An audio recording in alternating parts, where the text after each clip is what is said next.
नमस्ते। क्या सिर्फ अपनी सोच बदलने से सच में हमारी दुनिया बदल सकती है? आज की इस चर्चा में हम इसी पर गहराई से बात करेंगे। हम बात कर रहे हैं मालविका की, एक ऐसी कहानी जो हमें बताती है कि जीवन में असली बदलाव बाहर से नहीं बल्कि हमारे ठीक अंदर से शुरू होता है। चलिए देखते हैं कि कैसे हमारे अपने विचार हमारी पूरी वास्तविकता को आकार देते हैं। सोचिए इस बारे में। जीवन उसी पल बदल जाता है जब हमारे विचार हमारे खिलाफ काम करना बंद कर देते हैं। कितनी गहरी बात है ना। मैनिफेस्टेशन या अपने संकल्पों को सच करना, ये कोई जादू टोना बिल्कुल नहीं है, और ना ही ये सिर्फ आंखें बंद करके कुछ मांग लेने के बारे में है।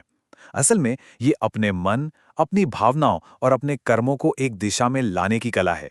जब ये तीनों एक साथ मिल जाते हैं तब असली चमत्कार होता है। तो चलिए सबसे पहले इस डर के भारी बोझ और नकारात्मक सोच के जाल को थोड़ा करीब से समझते हैं। कहानी शुरू होती है मालविका से, बड़े सपने देखने वाली एक आम लड़की। पर दिक्कत ये थी कि उसकी सुबह हमेशा किसी न किसी डर के साथ शुरू होती थी। कभी फेल होने का डर, तो कभी रिजेक्ट होने का डर। ये एक ऐसी फीलिंग है जिससे हम में से लगभग हर कोई रिलेट कर सकता है। यही अनसुना डर और असुरक्षा की भावना उसे आगे बढ़ने ही नहीं देती थी। अब एक तरफ उसके अंदर ऐसी बातें चल रही होती थी जैसे मैं पीछे क्यों छूट गई हूं, या क्या मेरी किस्मत में ही खोट है। और दूसरी तरफ यही विचार उसकी सच्चाई बन रहे थे। आसपास की नेगेटिव एनर्जी और अंततः नेगेटिव रिजल्ट्स। जब मन में लगातार ऐसी इनसिक्योरिटीज गूंजती हैं ना, तो वो आगे जाकर ठोस नकारात्मक अनुभवों में बदल ही जाती हैं। इसे ही सेल्फ फुलफिलिंग प्रोफेसी कहा जाता है। क्योंकि हमारा दिमाग बिल्कुल एक चुंबक यानी मैग्नेट की तरह होता है। हम जो सोचते हैं वही अपनी तरफ खींचते हैं। ये इस पूरी चर्चा का सबसे अहम पॉइंट है। जो बात हम अपने मन को बार बार बताते हैं, हमारा जीवन आखिरकार उसी पर पूरी तरह विश्वास करने लगता है। लेकिन फिर आता है एक नया मोड़, एक ऐसा पल जिसने मालविका के लिए सब कुछ बदल दिया। बारिश की एक शाम, मालविका एक मंदिर के बाहर शांति से बैठी एक बुजुर्ग महिला से मिलती है। वो महिला उसकी तरफ देखकर मुस्कुराती है और पूछती है कि वो अपने अंदर इतने तूफान क्यों समेटे हुए है। बस यही वो वक्त था जब मालविका के सब्र का बांध टूट गया। रोते हुए उसमें माना कि चाहे वो कितनी भी मेहनत कर ले, कुछ नहीं बदलता। ऐसा लगता है जैसे अंदर के इस भारी उथल पुथल के आगे हर कड़ी मेहनत बेकार है। तब उस बुजुर्ग महिला ने एक ऐसी बात कही जो सीधे दिल पर लगती है। उन्होंने कहा, तुम अपने हाथों से तो मेहनत कर रही हो, पर अपने ही विचारों से खुद को अंदर ही अंदर खत्म कर रही हो। मतलब अगर माइंडसेट ही सही नहीं है तो सारी बाहरी मेहनत किसी काम की नहीं, क्योंकि हमारा अपना मन ही उस मेहनत को काट रहा होता है। और इससे हमें क्या समझ आता है? एक बहुत ही जरूरी बात जिसे मालविका कभी भूल नहीं पाई। मैनिफेस्टेशन ठीक उसी पल शुरू होता है जब हमारा खुद पर शक करना यानी हमारा सेल्फ डाउट हमेशा के लिए खत्म हो जाता है। इस एक छोटी सी सलाह ने उसका पूरा नजरिया ही बदल दिया। अब फोकस बाहरी दुनिया को बदलने पर नहीं बल्कि खुद के अंदर चल रही उस बातचीत को बदलने पर था। अब आती है बारी बनने की कला की। अपनी इस इंटरनल कॉन्वर्सेशन या मन की बातचीत को दोबारा सेट करने की। इसके लिए मालविका ने हर सुबह खुद से कुछ खास बातें कहना शुरू किया।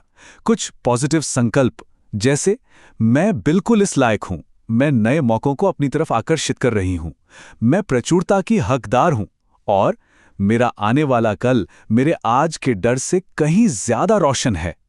ये कोई हवा में कहीं भी बातें नहीं हैं। ये अपने दिमाग के तारों को दोबारा जोड़ने और अंदर से एक अटूट विश्वास बनाने का बड़ा ही सोच समझकर किया गया अभ्यास है। देखिए, दो अलग अलग बातें होती हैं। एक है सिर्फ इच्छा करना यानी हाथ पर हाथ रखकर किसी चमत्कार की उम्मीद करना, और दूसरा है वो बन जाना, जहां हम एक्टिव होकर अपने कॉन्फिडेंस, अपने शब्दों और अपनी एनर्जी को अपने लक्ष्य के साथ अलाइन करते हैं। अक्सर लोग सोचते हैं कि मैनिफेस्टेशन का मतलब बस कुछ मांग लेना है, पर असल में ये उस चमत्कार के जैसा खुद को ढालने के बारे में है। इस सच्चे मैनिफेस्टेशन के कुछ बिल्कुल साफ कदम होते हैं। पहला स्टेप गहराई से विश्वास करना, दूसरा लगातार उस दिशा में काम करना, तीसरा अपनी सोच को हमेशा पॉजिटिव रखना, और चौथा सबसे अहम स्टेप अपने डर के आगे घुटने टेकने से बिल्कुल साफ इनकार कर देना। ये एक एक्टिव प्रोसेस है जिसमें बिना एक्शन के सिर्फ सपने देखने की कोई जगह नहीं होती। किसी ने बहुत सही कहा है, आपके कुछ बोलने से पहले ही आपकी एनर्जी आपका परिचय दे देती है। जब हमारे अंदर बदलाव आता है ना, तो वो बाहर झलकने लगता है। मालविका के चलने के ढंग में कॉन्फिडेंस आने लगा, बातों में विश्वास और चेहरे पर एक नई उम्मीद दिखने लगी।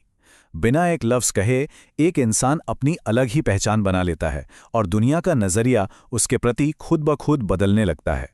तो चलिए अब इस चर्चा के आखिरी पड़ाव पे चलते हैं, कैसे हमारे कर्म हमारा भाग्य बन जाते हैं और एक नई वास्तविकता का निर्माण करते हैं। कुछ महीनों बाद जब मालविका को नए मौके मिलने शुरू हुए तो वो कोई किस्मत का खेल नहीं था। ये कामयाबी आई उन 4 बड़े बदलावों की वजह से।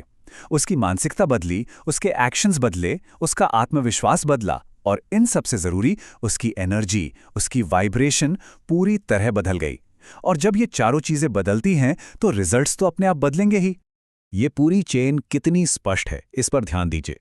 पहले हमारे विचार आते हैं, वही विचार भावनाओं में बदलते हैं, फिर उन्हीं भावनाओं से हम कर्म करते हैं और यही कर्म आखिर में हमारा भाग्य तय करते हैं।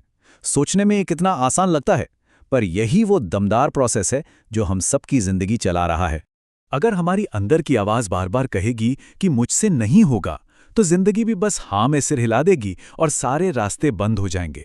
लेकिन जिस पल ये आवाज़ बदलती है और कहती है मैं करूंगी, दरवाजे खुद ब खुद खुलने शुरू हो जाते हैं। ये इस बात का ठोस सबूत है कि ये ब्रह्मांड सिर्फ और सिर्फ विश्वास की भाषा ही समझता है। तो इस चर्चा को हम एक सवाल के साथ यहाँ रोकते हैं। जरा रुकिए और सोचिए, क्या हमारे मन के अंदर बैठी वो आवाज़ अभी भी यही पूछ रही है कि अगर हम फेल हो गए तो? या फिर अब वो ये कहने की हिम्मत जुटा रही है कि अगर आज हम आसमान में उड़ने लगे तो? जो जीवन हम चाहते हैं, पहले उसे अपने दिमाग में देखना पड़ता है। सच्चा बदलाव तब आता है जब हम अपने विचारों पर पूरा भरोसा करते हैं और उसी चमत्कार की तरह बनकर दिखाते हैं।